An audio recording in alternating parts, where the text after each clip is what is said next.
Hey, what's going on, everybody? This is Tyrone back with Tech Life. And I feel this is a very important topic that I wanted to discuss because I still see people that out there that are confused and that are trying to create arguments that are not there. So I wanted to briefly speak on this and to make it a very clear point and to get it across. So what you see here on the screen is T-Mobile schedules yet another 5G themed Un-carrier move. Watch the April 7th event here, so it'll likely be streamed on YouTube. And I'm now about 99.9% sure that T-Mobile is officially releasing its fixed wireless product commercially on this day. And what I wanted to point out is the Spectrum Auction 107, the C-band auction, was not meant for carriers to get into fixed wireless. The spectrum was meant to help carriers push into 5G and have enough capacity to really drive next generation speeds. It was not meant or specific towards fixed wireless. That is something that the carriers themselves have decided to offer. T-Mobile and Verizon specifically, because they don't have that nationwide deeper fiber footprint. Verizon has never expanded Fios outside of where it is now. I think it's in parts of Pennsylvania, the East Coast, the New Yorks, and maybe a bit more, maybe in Boston, but they've never expanded it to the Midwest or out, more in the West Coast, Texas, as I said in the previous video. So they're going to expand those services with the added capacity that's going to be on air. So both T-Mobile and Verizon have ran analysis, and they came to the conclusion that a mobile user is not going to be able to use up all of that massive capacity that will be on air. So they both decided, why not compete in the space and gain some of the revenue and profits in the roughly $90 billion industry? The home broadband is a $90 billion industry that you can pull profits from and revenue. So both have decided to get into that. AT&T, not so much. For what? AT&T has been deeply invested in its fiber footprint. They have UVerse out there. They got some DSL out there still that they're upgrading to their fiber. So they're going to continue working through that. And then of course, newly built neighborhoods, newer houses are going to get its best fiber, product as well. So AT&T has no need to go with fixed wireless. Maybe in some rural parts of America where it doesn't make sense to stretch out the fiber that far because that's very expensive. But on a more urban, suburban, maybe even in some of the semi-rural towns, fiber is going to work for them. And that's something that they've been deeply invested in, both in it already being rolled out. It's going to 3 million more households this year. But they've already obtained, from what I'm hearing, and invested in a ton of fiber spool. They have miles and miles and miles of fiber spool in the warehouses.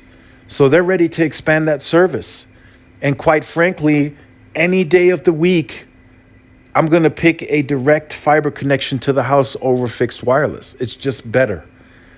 It has better latency.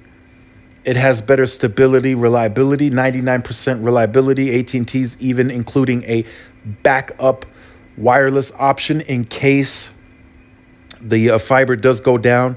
The wireless network kicks in until the fiber can be reinstated to make it even more reliable. And that's just something fixed wireless can't offer. You can't get symmetrical downlink and uplink on the fixed wireless. The latency is likely also always going to be the lower on the fiber product as well. And then fiber has been out for a couple of years now, and they're getting ready to hit higher tiers that unless it's your millimeter wave product, fixed wireless can't touch. They're getting ready to go into the 2 gig, 5 gig, 10 gig tiers.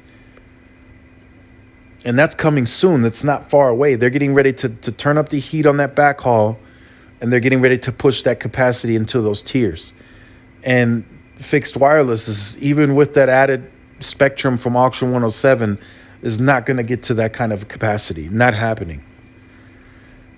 So that's, and then of course, again, yes, they may have the more spectrum assets, deeper assets on the C-band versus even AT&T, but that capacity at some point is going to get filled. They're gonna allow enough home broadband users onto the network where the speeds are going to get significantly lower. It's just going to happen. It's a fact. We saw it during LTE. They didn't offer home broadband, but as the data usage grew each year and more customers got onto smartphones, speeds went down. Yeah, they're now starting to go back up with unlicensed spectrum and more densification in small cells, but there was a stretch where LTE was hurting a little bit. And Verizon's LTE is still hurting to this day. Yeah, they're now starting to include CBRS, as I mentioned, and some unlicensed spectrum, but on a more nationwide scale, Verizon's LTE is hurting. And it's because data usage is growing at such a massive pace. And I know 5G is going to have more capacity, but that will eventually translate into 5G as well. 8K is going to come out. That's going to take massive capacity. And then these other use cases that are being created. And of course, we don't know what else will be created from 5G applications. So that's just something to take into consideration as we get through this year. Fixed wireless is great. It's something that these carriers are going to drive to incorporate because it's going to boost its revenues and profits. And it's going to help offset the costs on this massive infrastructure build and spectrum purchases. But again, just keep in mind, this spectrum auction was not meant for you to all of a sudden shift your strategy. And that's just something that AT&T is not having to do because they're so deeply invested in its fiber, and it's showing proof. It's most highest rated satisfactory product, and people love it. And that's just what it is. You invest on the back end, you bring it to the house, you get the customer in, and they're going to be there for life. They're going to be there for life. And then that's how you also gain more share on wireless and, the other products that you offer. So let me know what you think about this in the comment section down below. I just wanted to bring that to everyone's attention that was confused about this. So if you have been on the channel or you're new to the channel and you have not yet liked, shared, subscribed, make sure you do so. Hit the notification bell so you are notified when I do upload content. Make sure to follow the social media outlets for more updates and interactions. This is Tyrone with Tech Life. Thanks again for watching. I'll see you in the next one. Peace.